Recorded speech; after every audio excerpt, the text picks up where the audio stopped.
Hi, my name is Pamela Ryan. I want to welcome you to PJR Consulting's Question of the Day.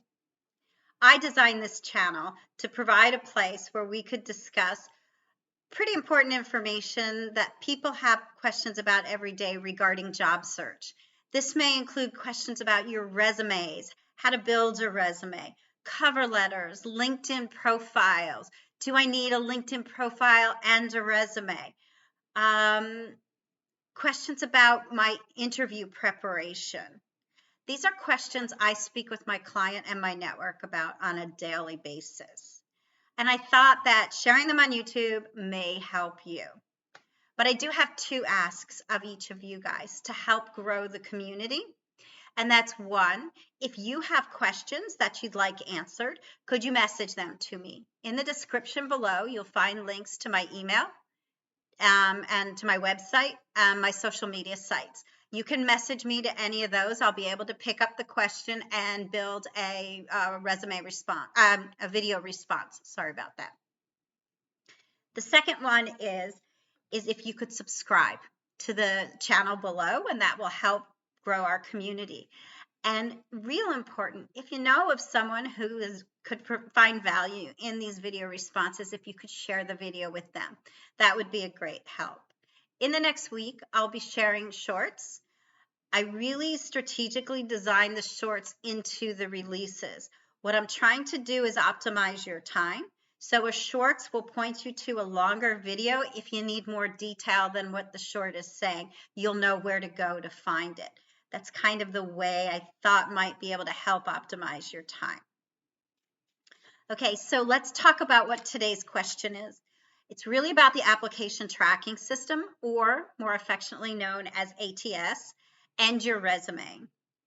A lot of people know about ATS, but they don't really know what that means or how it affects them, just that it does. The ATS systems are really there to help optimize the hiring team's time. The idea is for them to be able, for the ATS to be able to scan your resume and promote it through if that particular applicant is viable for the position, and it goes through to people to review the resume. The other thing is the application tracking system is really there to build a talent pipeline for the company.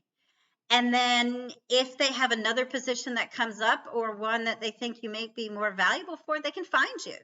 So, I mean, there's a couple of valuable things. The problem is application tracking systems are much older systems. So they're probably 20 to 30 years old at least.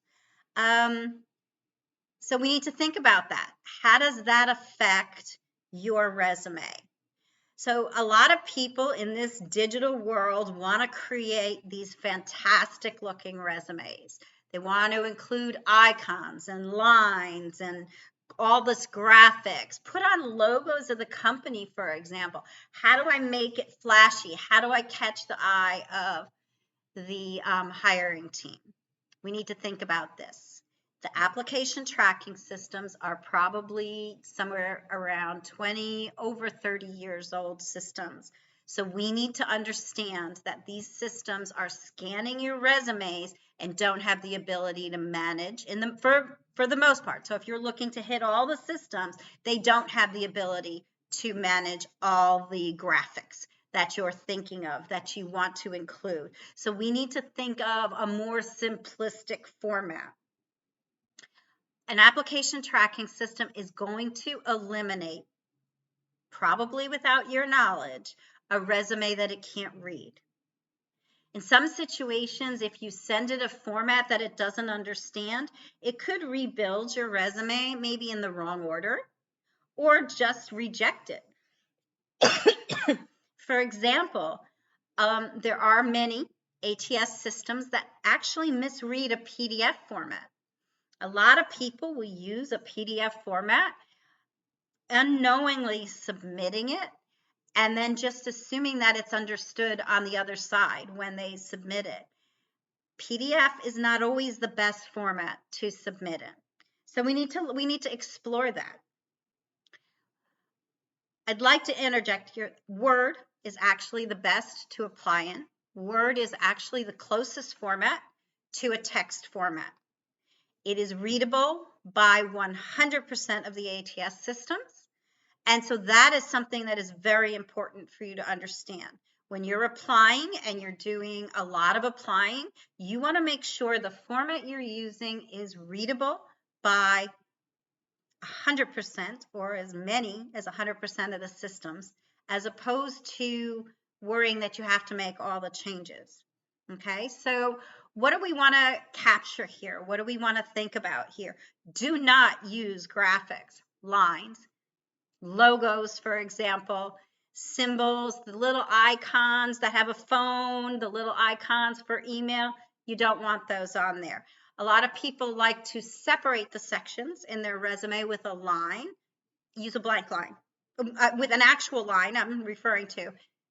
Don't use those. Use a blank white line. White space is really good and makes it easier for the recruiter or executive search person who's reviewing your resume to read. So that's better, actually. A lot of people like to use shading. That can be, in some situations, read as a box. So the shading might not be a positive thing for your resume. So you want to maybe just use a dark colored font.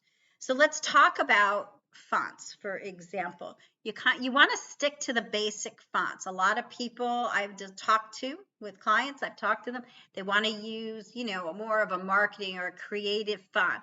Keep in mind that not all are readable. So you want to make sure you're putting together a font that is readable. I recommend using the three most basic, which are Calibri, Arial, and Times New Roman. They may not be the sexiest, if you will, but they are always readable, and that is what our goal is. I also recommend you don't use below a 10 size font and nothing larger than a 12 size font. Again, our goal is for readability by the computer and the people reading it or reviewing it to get you the interview. So it's not as much about how you want such a beautiful resume or a sexy resume or all of that. It's more about the people receiving it on the other end and what they can receive. So we need to start looking at things from that perspective. Your date format always has to be readable. So we've done research. I know that the number format is readable by almost 100% of the ATSs. A lot of people will say to write out the months. I've seen a lot of people try and use abbreviations of the months or use a period at the end. You risk having it not completely read. I know the date format using, for example, October 2005 is 10/2005 and readable by 100% of the ATS systems.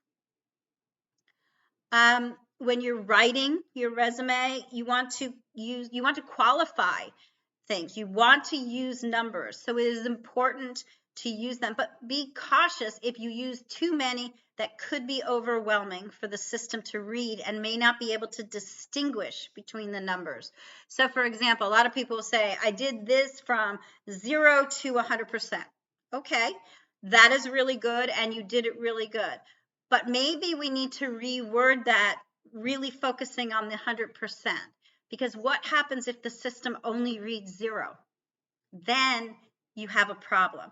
So we want to make sure we focus on quantities and numbers, but always try and communicate the same thing with just one number, if that makes sense to you. I'm thinking that we want to make sure that happens.